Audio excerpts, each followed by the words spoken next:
Hi, I'm Andy Clark and welcome to my studio, Stuff and Nonsense. I'm a website designer and I've worked with clients over 2 decades. And my passion is for using design to build brands, communicate ideas and messages, and tell stories about an organization or their products and services. Charities, NGOs and non-profits are among my favourite clients. I've been fortunate to work with Greenpeace and WWF, to name a couple. In both projects, I use storytelling to engage the audience and encourage them to support the charity. And I find this balance between creative direction and user experience design really fascinating. One of my favourite charities is the Royal Society for the Prevention of Cruelty to Animals, or RSPCA. This year, the charity unveiled its first rebrand in 50 years, marking its 200th anniversary.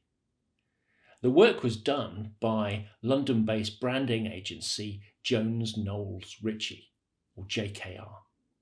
The previous RSPCA logo type was tightly tracked and trapped inside an octagon.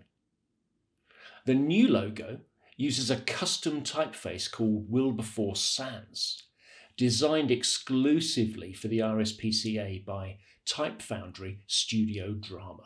It was inspired by protest signs that they found in the charity's archives.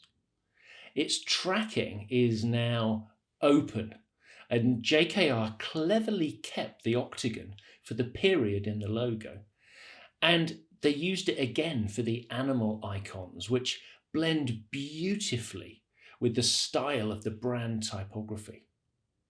Now, the RSPCA has always been associated with blue, but JKR introduced a brighter, more saturated swallow blue, plus a suite of supporting colours with names like butterfly blue, fox red, lizard green, and rabbit white.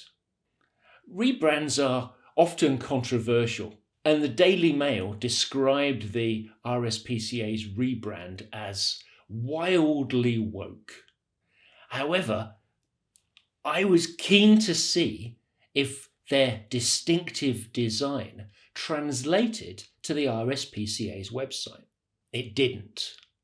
Sadly, although the RSPCA's website design includes all the elements designed by JKR and Studio Drama, the implementation leaves plenty of room for improvement. What was up with the RSPCA's design?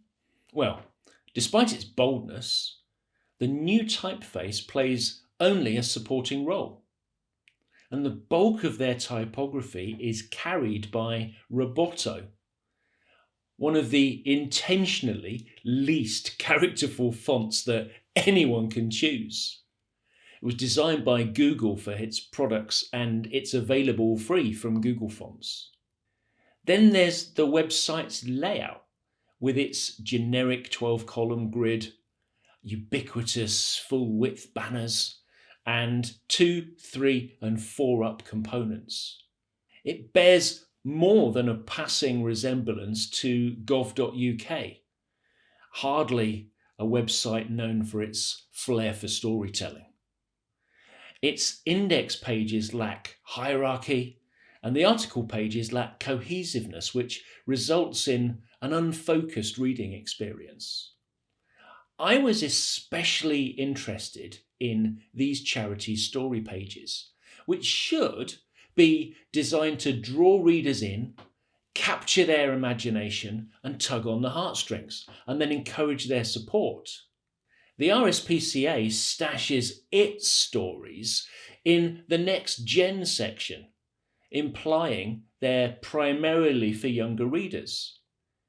However, the cookie-cutter content cards on the index page do little to capture anyone's imagination, and the article layout is anything but engaging. All right, I mustn't come down too hard on the RSPCA. This lack of originality it's hardly unique. Browsing other animal charity websites reveals the same generic layouts and components. The Donkey Sanctuary's full-width banner and left-right lockups can be found on, well, countless websites. And aside from buttons, their content cards are identical to those on the RSPCA. Single columns are many designers' standard solution for solving responsive design challenges. But these long lines of text, combined with the exaggerated paragraph spacing, produce a particularly unpleasant reading experience. That's hardly helped by the seemingly randomly placed images that interrupt the copy flow. Sadly, things aren't much better at the People's Dispensary for Sick Animals, where the pet patient stories start on a seemingly unstructured index page. Its single column full width images and text are stacked to form a scrolling skyscraper. Without a hierarchy of headlines, block quotes, or in fact any typographic design, the PDSA's article pages do little to tell the stories through type. It's a problem that I frequently find when clients add content to their CMS without it being designed to tell an engaging story. Stories on the Dogs Trust website start with a yellow branded panel which introduces but is otherwise detached from the rest of the page design. There are 70 stories in their archive, but this index page just shows 6, stacked 2 up in cards. And I'll put money on the fact that only the most die-hard doggy lovers are going to go further than this initial page. Except for its block quotes, the Dogs Trust article pages are absent any actual typographic design. And just like the PDSA, full-width images and text are stacked to form a single column scrolling skyscraper. Look, I get it. Frameworks and templates make web design easier. Conventions often mean there's no incentive to design something distinctive. Designing systems for non-designers who input content is challenging, and maintaining it in the long term is even harder. I've been there, I've done that. But honestly, is this the best that we can do? Back at the RSPCA, their story pages have all the ingredients of a sensational story design. JKR's colour palette and graphics are present, and the Wilberforce Sans typeface evokes those protest placards which inspired the rebrand. But there's literally nothing else in this design which contributes to that narrative. So how would I approach this project if the RSPCA called stuff and nonsense? How could I improve their website design and get the most from JKR's rebrand work? I challenge myself to redesign their stories using content, images, and graphic assets, and keeping their colours and typefaces the same. The RSPCA Stories index page contains 3 rows of 3 columns. But while this creates the appearance of structure, it doesn't deliver a hierarchy or tell people which are the most important or recent stories, or suggest which story they should read first. I replaced this arrangement with a modular grid and used module size and a typographic scale to add hierarchy and structure. What's a modular grid? Well, modules are rectangles or square units, and modular grids arrange them horizontally and vertically. I can use each module independently or combine them to form what's known as a spatial zone. Devoting more space for content using spatial zones creates a hierarchy, with the largest units at the top and progressively smaller units further down. I can make more exciting compositions and add rhythm to a design by incorporating wider or taller spatial zones. I removed the introduction's yellow background and incorporated the magazine subscription to integrate that section into the composition. Without a background, the eye can now wander more freely towards the stories grid.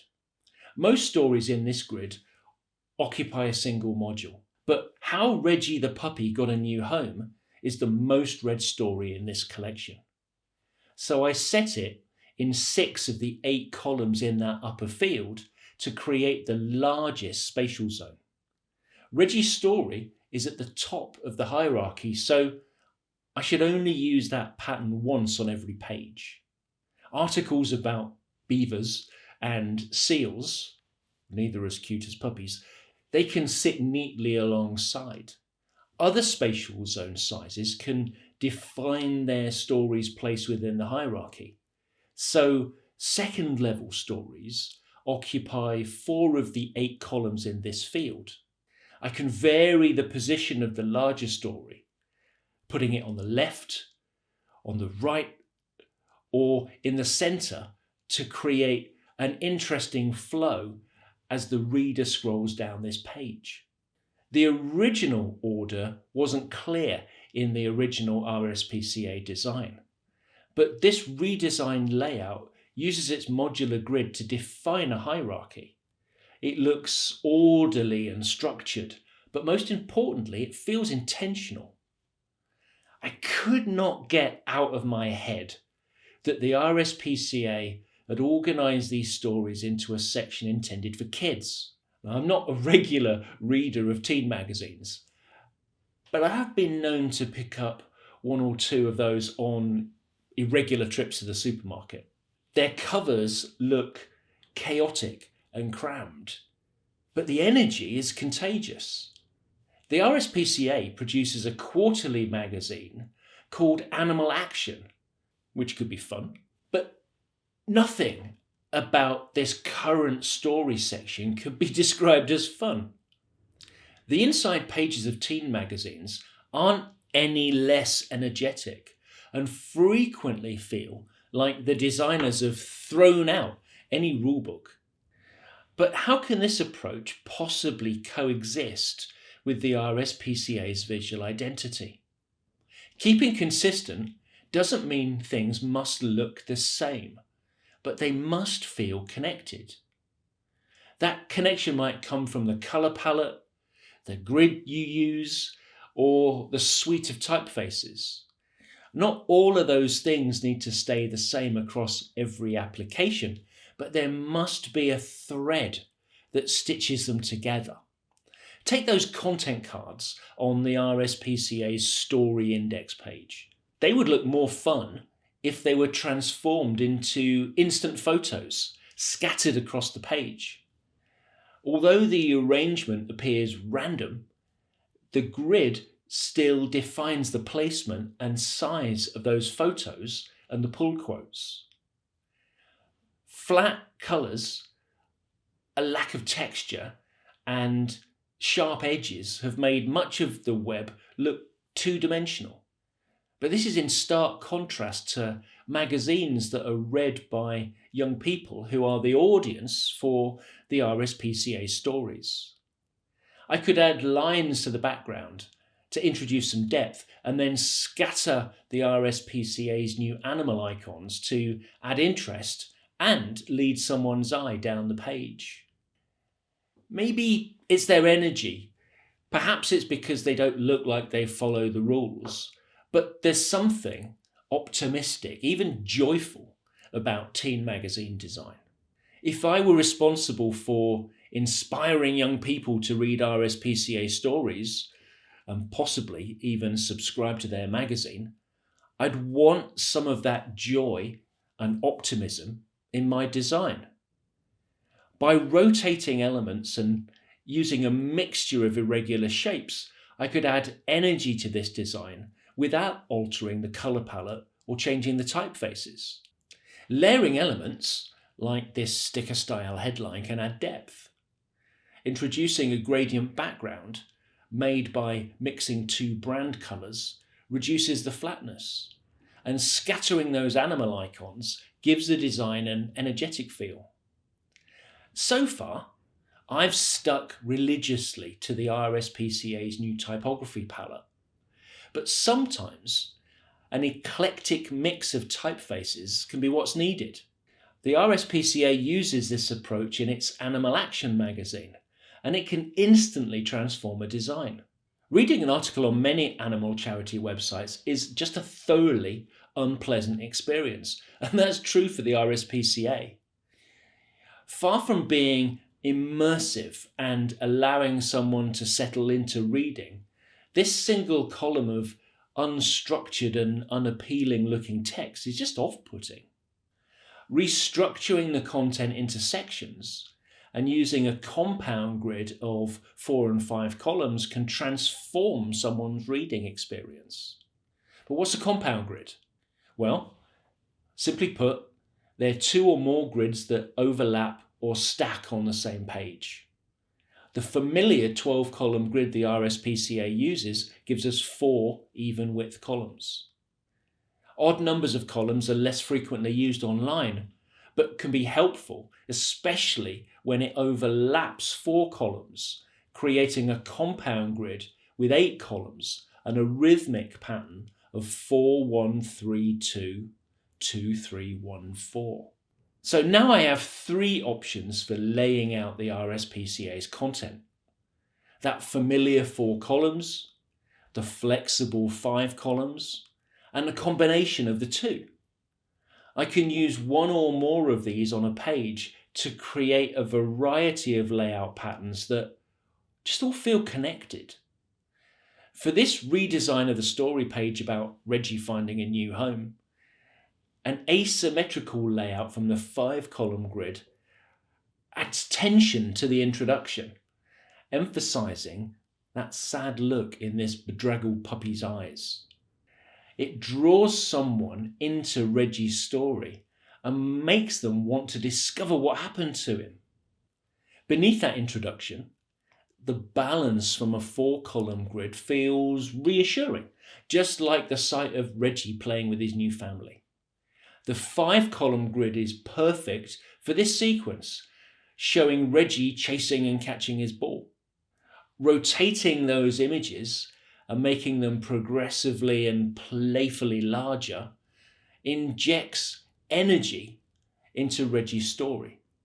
Zooming into Reggie's eyes helps someone connect with his plight. It amps up the drama, increases our pathos.